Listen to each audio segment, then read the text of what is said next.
اعوذ باللہ من الشیطان الرجیم بسم اللہ الرحمن الرحیم واقسموا باللہ جہد ایمانہم،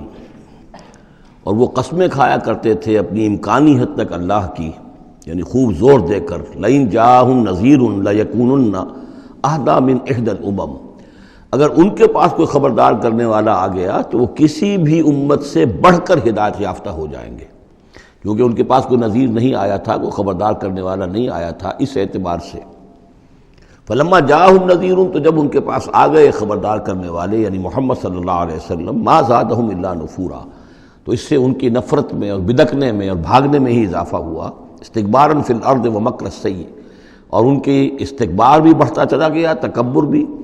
اور یہ کہ داؤ جو وہ لگا رہے ہیں ان کی دعوت کو ناکام کرنے کی، اس کے اندر بھی اضافہ ہوتا چلا گیا۔ ولا یحیق المکر السیء الا باہلہ، لیکن اس طرح کی بری چالیں جو ہیں وہ الٹی پڑتی ہیں کرنے والوں ہی پر۔ فہل ینظرون الا سنت الاولین، اب سنت الاولین سے مراد یہ کہ جس طرح پچھلی قومیں ہلاک کی گئیں، تو اب کس چیز کا انتظار کر رہے ہیں یہ سوائے اس کے کہ اسی طرح کا عذاب ان پر بھی آ جائے۔ قانون خداوندی جو ہے جس طرح ان کے اوپر اس کا انطباق ہوا اسی طرح ان پر بھی ہو۔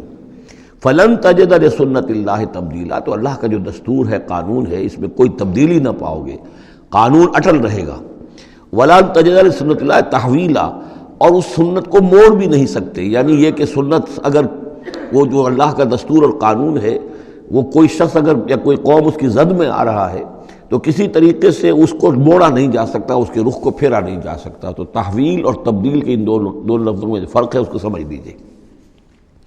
اولم یسیروا فی الارض فینظروا کیف کان عاقبۃ الذین من قبلہم، تو کیا یہ زمین میں گھومے پھرے نہیں ہیں،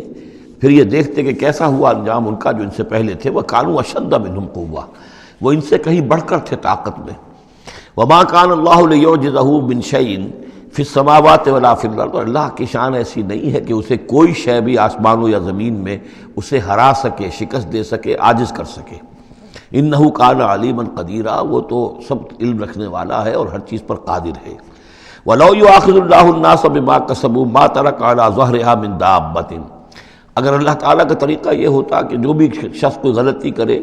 جو بھی کمائی اس نے کی اس کو فوراً پکڑ لے، تو پھر زمین پر کوئی ایک بھی چلنے والی جاندار شے باقی نہ رہتی۔ ولیکن یؤخرھم الی اجل مسمى، لیکن یہ کہ اس کا قاعدہ یہی ہے کہ وہ مؤخر کرتا ہے، اور وہ مؤخر کر رہا ہے ان کو ایک وقت معین تک کے لیے۔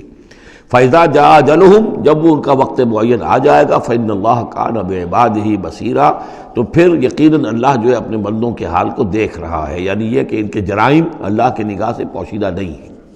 صدق اللہ العظیم۔